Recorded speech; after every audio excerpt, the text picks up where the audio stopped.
This video is going to be about self-awareness. Now, self-awareness is the understanding that you exist separate from other people and objects. You have a separate existence. Now, in human beings, we see evidence for this as early as about 18 months. From 18 months to about 24 months is typically when we will see evidence for self-awareness, and self-awareness does seem to develop slowly and gradually. If you take my class on the psychology of infancy and childhood, I actually go into more detail about that. And the self-awareness has been of interest to not just scientists, but also philosophers for a good while. Before we could study it scientifically, we did wonder how we became aware, and also was this a uniquely human characteristic? We now have evidence that other species also can exhibit self-awareness.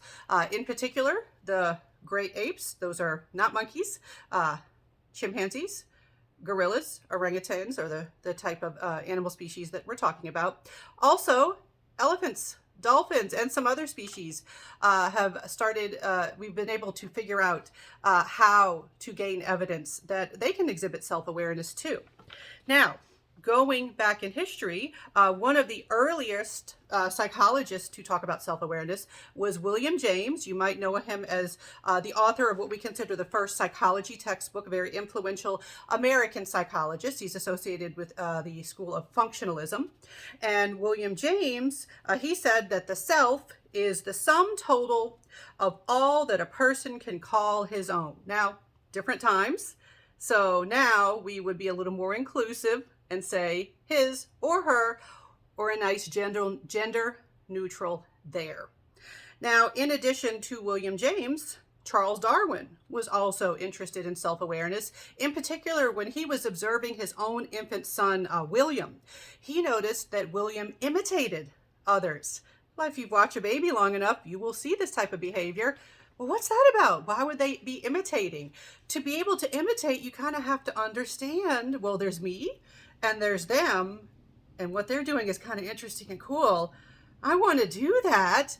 And so this is one of those many pieces of the puzzle that got us thinking about self-awareness. Now, nowadays, research on self-awareness has been advanced by a particular type of test that allows us to actually measure or assess or test for self-awareness. In particular, to be really specific with our operational definition, we are talking about self-recognition, being able to recognize your own image, which is an aspect of self-awareness. It is a measurable aspect of self-awareness thanks to something called the mirror recognition test.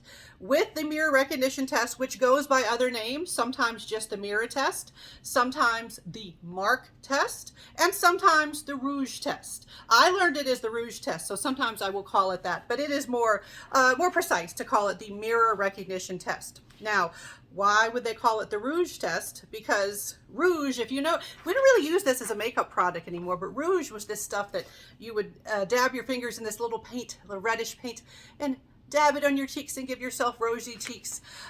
And so what you would do, you would take it, and often this is done with an infant or a toddler, and you would sneak a mark onto their face, somewhere where they can't see it.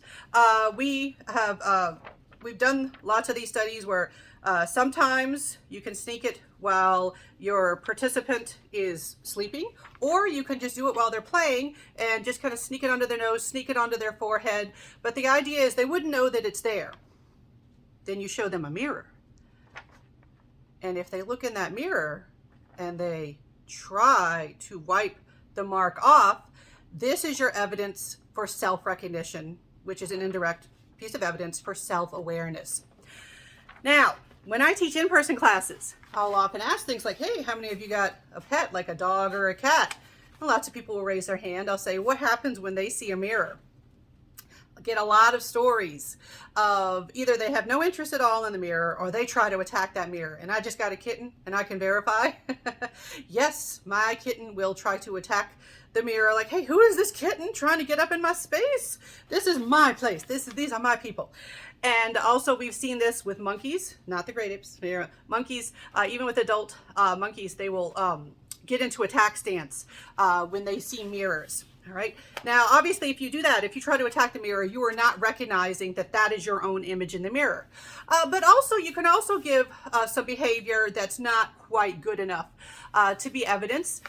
What if the infant, the toddler, they look in the mirror and they go, look at that goofball with the mark on their face. I mean, they're noticing the mark, they're paying attention to the mirror, but they're not showing that they know that that is their face. They have to do something that would require understanding that that's their own face, like using the image to find where the mark is and try to wipe it off. Now, there are some good videos on YouTube, not made by me, about the mirror recognition test, and I'll link to those in the description. There is also, there are 2 videos of my oldest child doing the mirror recognition test at 17 and a half months and then at 19 months. And in the earlier video, they're interested in the mirror, but they don't give any evidence that they have self-awareness. In the later video, they, before I've even started the camera, they're going like this, trying to wipe it off. So we see that during that time, they seem to have developed the ability, or they gave us evidence that they had developed the ability. I mean, that is a tricky thing with research. We got the evidence is the key part. All right, so be familiar with self-awareness, the little bit of the history, and how we tested.